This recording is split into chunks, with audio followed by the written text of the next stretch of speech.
It's v.h.s.x. What do you mean? Alright everybody, welcome back to a brand new video. Today we're going to be doing a discussion video that was suggested by one of you guys in a Discord community. So if you want to go ahead and join the Discord community to be able to talk with the rest of the community and suggest videos for discussion, it's linked in the description. Just make sure you scroll down the rules and hit the knife emote to accept it, and you'll be able to speak with everyone about, like, whether it be movies, books, comics, DVD, other stuff.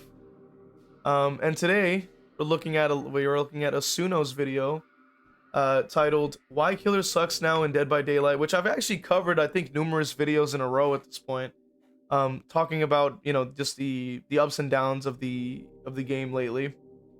And in this, which thankfully there's a bit of a, I would say an index, but it's not a book. So anyway, pallet density is the first thing that's being discussed in collision bugs. Survivors leaving, toxic endgame, and comments. There's a couple different topics here. There's a whole list. So if you want to watch the full video and hear all the different things being discussed, you can go ahead and have the link in the description for that as well. But we're just going to be talking about specific talking points.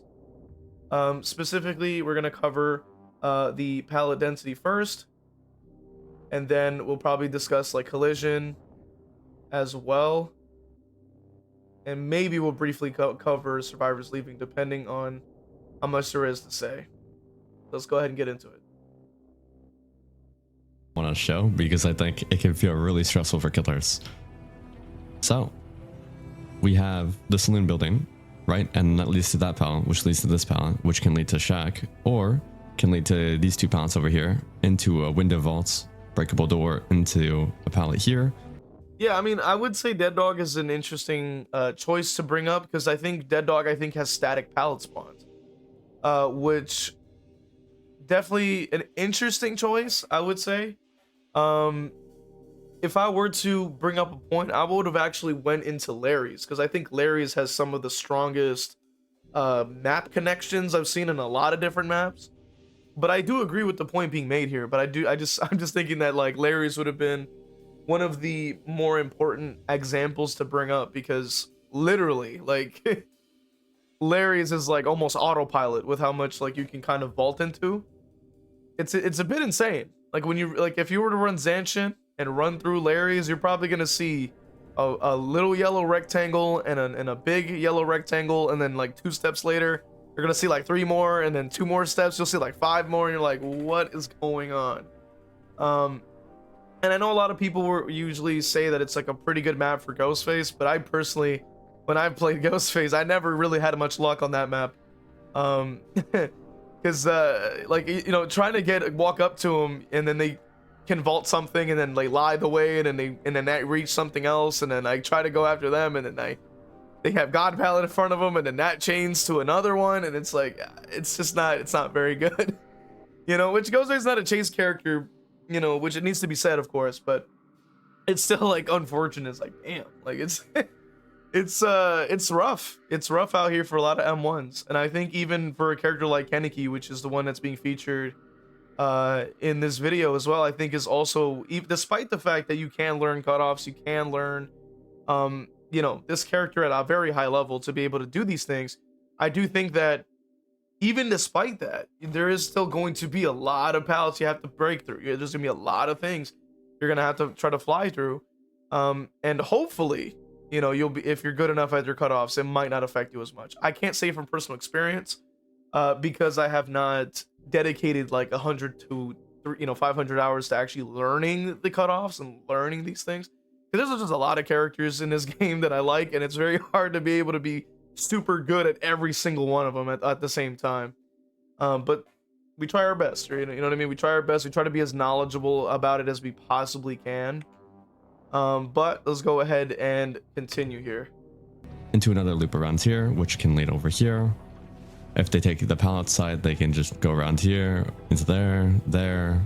That's just a good point there. Like, Dead Dog specifically has like that God pallet that connects to that little like cart pallet. Right next to the cart pallet is the little tent pallet. That tent pallet also reaches like that back rock cactus pallet. So like, there's a lot of options, you know. It's very flexible on Dead Dog, and let alone the main building is his own thing with how ridiculous that map, like that part is. Like this section of the map is crazy. I will say though that this back area of Dead Dog is a little bit weak once you get rid of like one, because then they have to book it across the map unless they have an exhaustion, of course.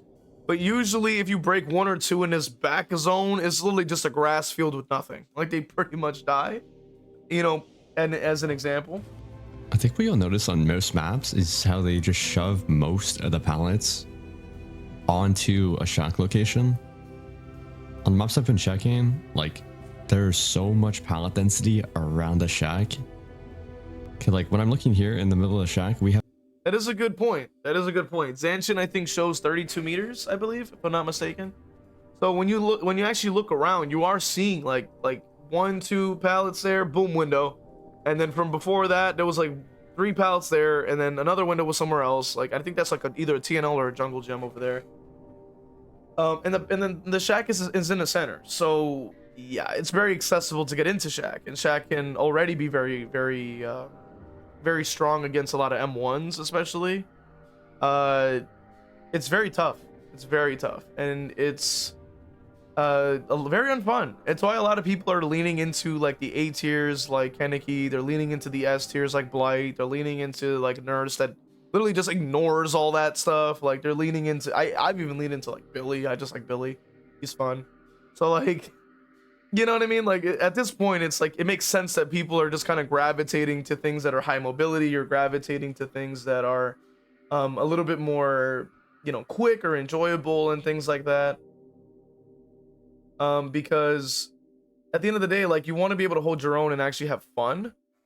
So that is definitely something that is understandable. Like I understand that standpoint. I'm even speaking for myself.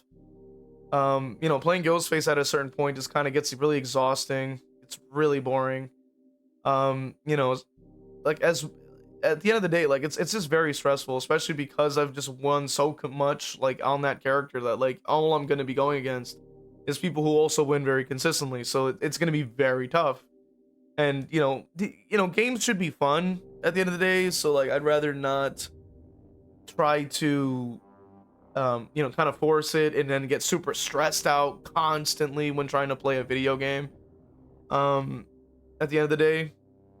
And there's a difference. Like if you're playing a game like, you know, Dark Souls, right? It's like or Sekiro, and it's like supposed to be stressful because it's tough and it's supposed to be about your improvement and you're getting better. With DBD, it's a little bit different because there's like a lot of randomness. You know, at least with Dark Souls, like you can improve your stats, you can practice, you can improve your reflexes, improve your build, or learn how to use your weapons or whatever have you.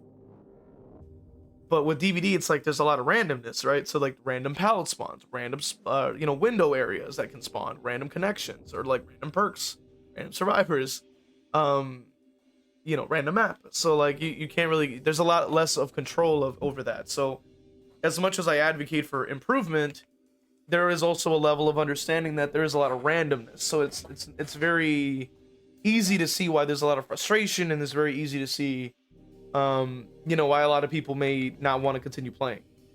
You know, just because of that alone. I mean, like that's very this is understandable, and it's important to mention that, especially on top of the killer anxiety issue that we've spoken about plenty of times as well.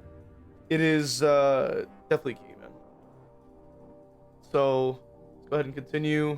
We're going to be covering collision maps. There's an area around the map here where collision gets bugged. So if you're holding tightly, your collision will just like stop randomly mid-chase.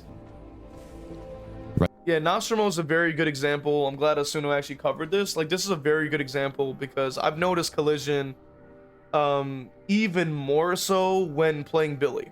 Like I've noticed it even more so. I noticed it also when playing Blight as well, especially like in 2v8s. Like some of the collision is like super generous, where like you're just getting like absolutely sucked into a wall, magnetized, like absolutely grabbed by the wall.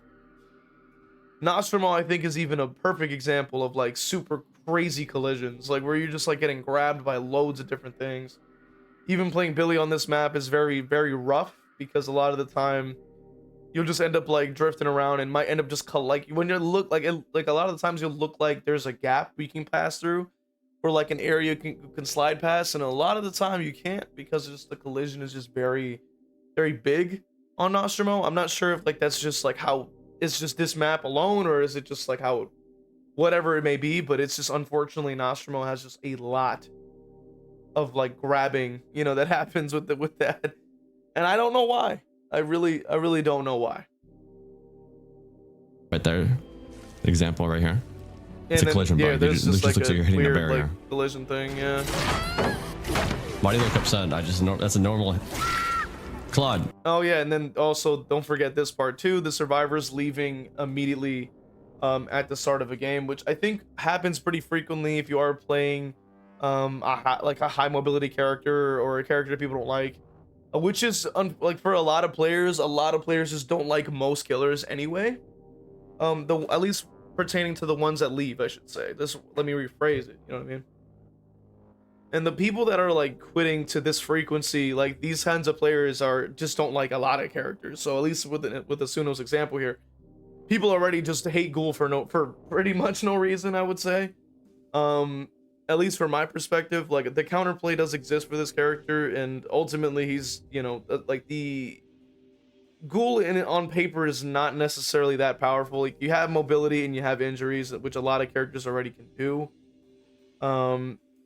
I don't think Kaneki is really like that big of a threat in comparison, especially like with the you know, just the way that the game plays. Like I just don't think that he's that big of a threat in comparison, you know, to Blight, because Blight is just objectively faster. He's just objectively more useful compared to Kaneki, where it's like you're a little bit situational. Unless you learn cutoffs, then it could be a little bit better, but obviously that's going to take a lot more time to learn, so not usually something I recommend, unless you absolutely like love playing the character. Definitely worth looking into. And as for the quitting epidemic, I've covered this in the past previously. Like, it definitely is a lot of different factors that come into play.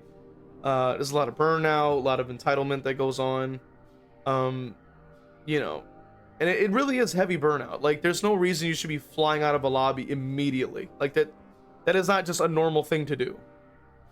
Like, if you're flying out of a game, or like, and I'm talking like any multiplayer game, if you're flying out of a lobby immediately every other match, maybe you don't like the game as much as you think you do. Even speaking for myself, like I had started playing like Rivals recently, and of course I get loads of bad teammates, but I still play it through because I'm like, I like the game. I like trying to improve as my characters, and as much as I can just like, you know, complain like, oh, these teammates are terrible, at the end of the day, it's like I still enjoy the game enough to continue. Like, I don't really care that much, because at the end of the day, the game ends and I move on to the next. Like, I just, you know, you never know. You can have a really good match the next game.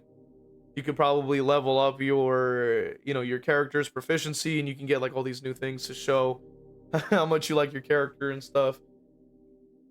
So at the end of the day, like, I think like when people get this kind of burnt out with the game, I think it leads to that. It leads to instant rage quitting and stuff like that. And I think that is a sign that they need to stop playing the game for a while, play something else. I mean, even we've seen it in the clip with Kote, like, you know, which a lot of people will reference in a negative light, but I can't really say that it is that negative when I was one of the main people that also have said the same thing.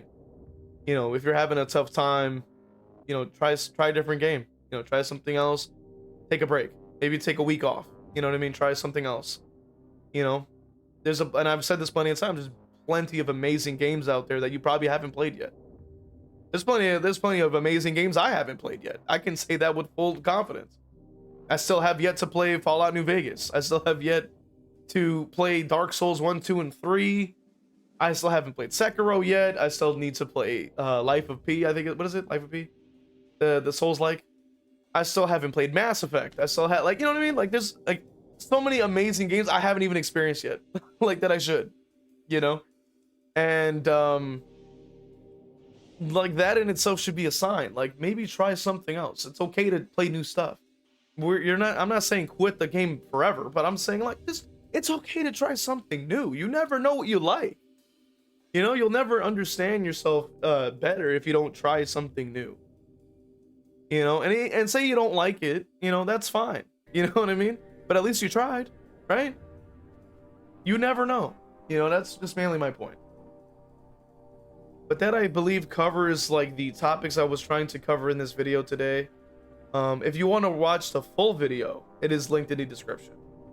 And I'll briefly touch on the toxic endgame comments. I've also talked about this too. Like I've said, it leads right back into the entitlement and burnout and all this kinds of stuff. But if you want to watch the full video, it's linked in the description. And if you want to suggest any videos for discussion, you know what to do. I'll see you guys in the next one. If you really want to support the channel, you can become a member on the YouTube or even on Patreon to have access to a bunch of content, even besides DVD videos. You can have other stuff in there. Or you can just leave a like. Let me know your thoughts in the comments.